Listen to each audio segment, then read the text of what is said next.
Kita saksikan saudara, kartu merah. Udah. Woi, keamanan. Hei, anggota dewan sebagai contoh. Ini sepak bola.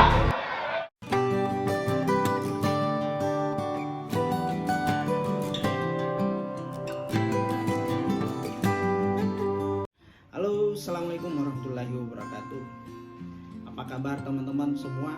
Semoga yang sedang menyaksikan channel YouTube ini dalam kondisi sehat walafiat ya, amin semua. Oke, baik teman-teman, pada segmen kali ini saya akan membahas tentang penganiayaan. Nah, ada salah satu kasus penganiayaan di mana salah satu pemain sepak bola telah melakukan penganiayaan terhadap wasit. Sementara pertandingan tiba-tiba ada suatu pelanggaran, wasit memberikan teguran dalam bentuk kartu. Nah, pemain sepak bola ini tidak terima karena diberikan kartu merah, maka dia melakukan penganiayaan terhadap wasit. Naasnya lagi, diduga yang telah melakukan penganiayaan terhadap wasit ini merupakan salah satu anggota DPRD yang masih aktif hingga saat ini. Wow, ini sangat memprihatinkan ya teman-teman ya. Nah, insiden ini terjadi pada saat turnamen sepak bola diadakan di salah satu kecamatan di wilayah kota Tangerang Selatan. Nah, pemain sepak bola melakukan penganiayaan terhadap wasit. Wow, ini sangat menciderai dunia persepak bolaan di Indonesia ya. Oke teman-teman, ada yang bertanya seperti ini nih. Adakah ancaman atau hukuman bagi pemain sepak bola yang telah melakukan penganiayaan terhadap wasit tersebut? Nah, itu teman-teman pertanyaannya ya.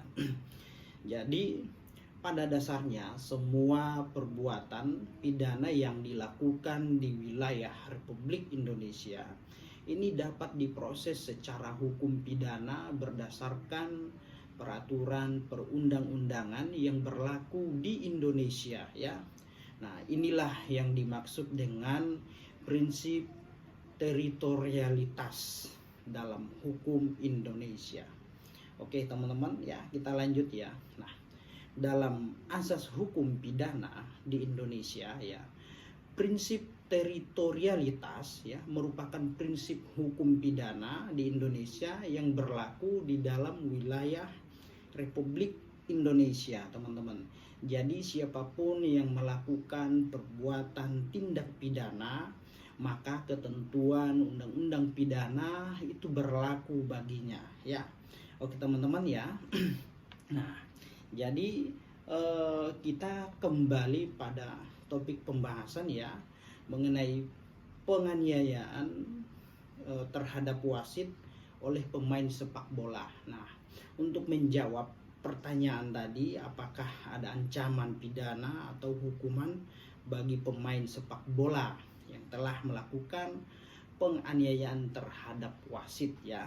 Nah, jadi ancaman hukuman atas perbuatan penganiayaan ini ya, dapat bervariasi teman-teman ya ancaman hukumannya.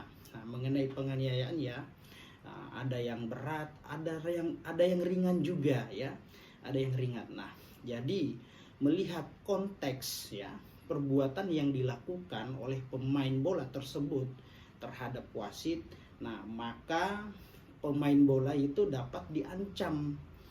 Ancaman pidananya ya dapat kita lihat pada pasal 351 ya Kitab Undang-Undang Hukum Pidana atau KUHP. Ini saya bacakan ya teman-teman. Nah, ini yang saya maksud tadi, bahwasanya ancaman hukuman terhadap penganiayaan itu ya bervariasi ya, ada yang berat, ada yang ringan juga teman-teman ya. Nah, konteksnya bagaimana ya? Kalau konteks beratnya bagaimana, ringannya seperti apa? Nah, ketentuan atau dalam rumusan pasal 351 mengenai penganiayaan. Nah, di ayat 1, nah apabila korbannya mengalami ya luka-luka tapi tidak serius, yaitu ancaman pidananya paling lama 2 tahun, teman-teman ya. Nah, terus kemudian pada ayat kedua, ayat 2-nya ya, jika korbannya itu mengalami luka-luka atau luka berat, maka ancaman pidananya paling lama 5 tahun.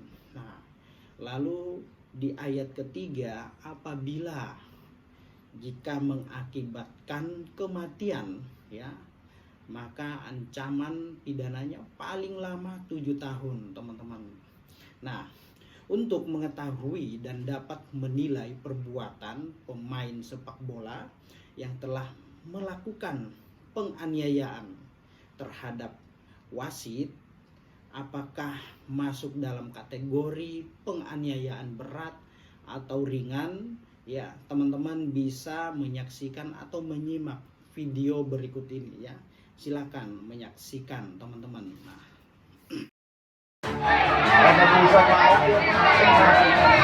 kita lihat saudara penonton, kartu kuning nampak diberikan oleh wasit bagi pemain kesebelasan Ortimul.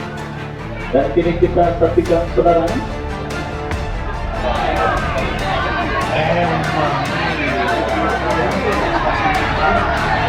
kita saksikan saudara, kartu merah. Udah. Woi, keamanan. Hei, anggota dewan sebagai contoh, ini sepak bola, jaga sportivitas. Udah, jalan aja dulu, jadi contoh sekali.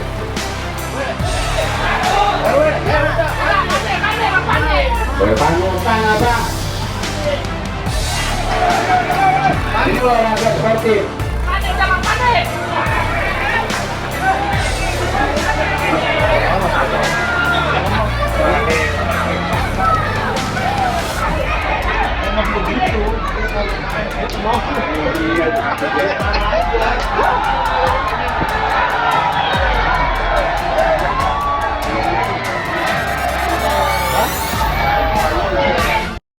Nah, setelah menyaksikan, menganalisis video tersebut tadi, tentu teman-teman Bapak Ibu semua dapat menyimpulkan, menganalisis apakah pemain bola yang telah melakukan penganiayaan terhadap wasit tadi ya, apakah penganiayaannya masuk dalam kategori perbuatan yang berat atau ringan. Nah, teman-teman silahkan berkomentar pada kolom komentar channel YouTube ini. Nah, silahkan di-share apabila informasi ini bermanfaat ya. Oke teman-teman, demikian ya. Assalamualaikum